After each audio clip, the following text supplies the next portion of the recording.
Hey everybody, I thought I would just do a quick mindfulness activity that you can follow along with.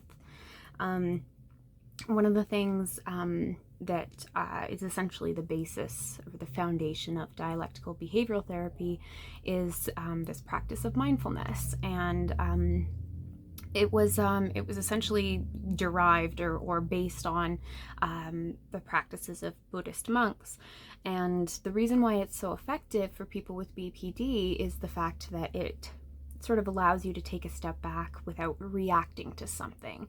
Because typically when you have very high intensity emotions, you do a lot of reacting as opposed to actually stopping and taking the time to think about your reaction before you react. You have a reaction.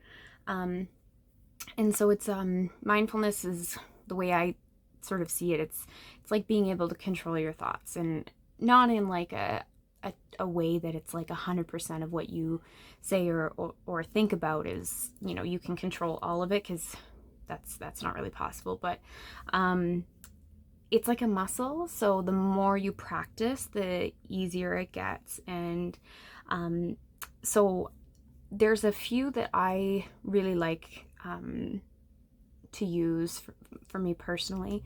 I'm gonna start with just sharing my sort of go-to, which is 4-7-8 breathing.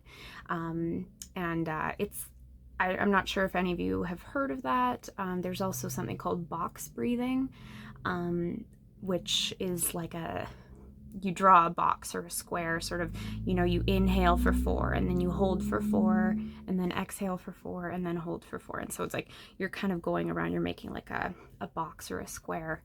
4-7-8 breathing is usually what I do. And so that's where you inhale for 4, you hold for 7, and then you exhale for 8. And it doesn't have to be like seconds, it can kind of just be whatever you want to count it as. And sometimes, for me personally, I find that when I'm being mindful, it's hard not to pay attention to my heartbeat. So sometimes I end up sort of counting with the beat of my heart, depending on how fast or slow it's going. But as long as the ratio of like inhale is smaller than the amount of time that you spend on the holding and the exhale. So as long as it's like, inhale, hold, exhale, it can be in sort of whatever tempo you would like it to be. But the idea is that you're slowing everything down. You're slowing your limbic system down. And one of the key things with mindfulness is, as soon as you recognize that your mind is wandering, that in itself is being mindful. Because when you think of this idea of, okay, I have to not think of anything, or I can only pay attention to one thing, it can feel pretty overwhelming because of the fact that you're like, oh my God, no, I totally just thought of something else. Like, have you ever tried to actually like sit and just not think of anything or concentrate on only one thing? It's very difficult. So when that happens, because it's inevitable that it will, all you do is you just acknowledge that. You go, okay, that was a thought. I recognize that, but I'm going to bring my attention back to what I'm doing. So for me, I'm going to be breathing, and okay, I'll think of something else, and then it's like, okay, that's fine, but we're being mindful right now. So let's come back to our breath. So I'm just going to sort of show you how I do it. You can decide if you want to follow along or if you want to do it on your own. That's totally up to you. And usually I would suggest you do this with your eyes closed. So I'm gonna do that for me, and hopefully it doesn't look too funny. So we're gonna start by inhaling for 4, and then we're gonna hold for 7, and then we're gonna exhale for 8. And when you exhale, typically I should clarify, inhale through your nose and you're gonna exhale through your mouth. Let's go ahead and start. So I was gonna say, I normally tap on my leg, but I guess if you can't see that, so I'll just count on my hand. We'll do that. Okay.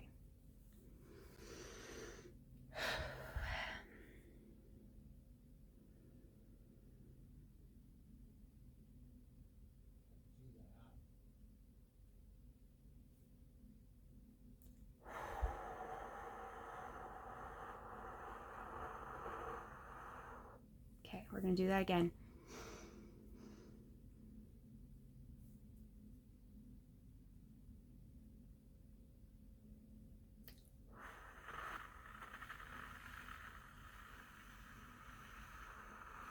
Typically what I'll do is when I wake up in the morning, if I really need to practice, I'll do a set of 4.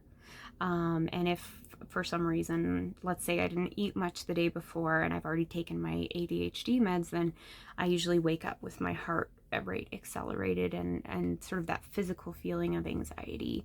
And so when that happens, when I experience that, that's when I will then do like a full 8. Yeah, we'll do it one more time.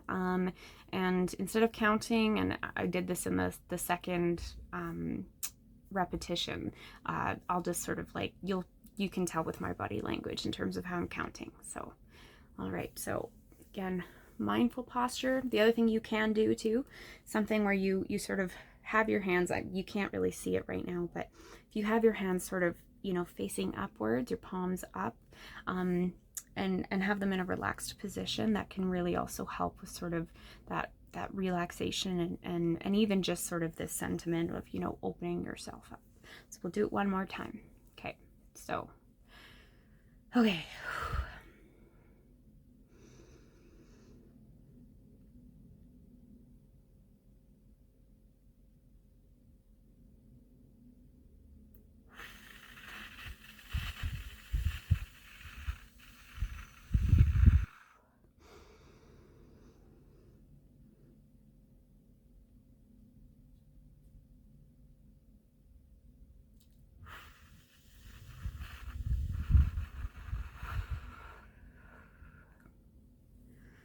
All right. I hope that was helpful. Let me know if you've tried it. I'd be interested to hear.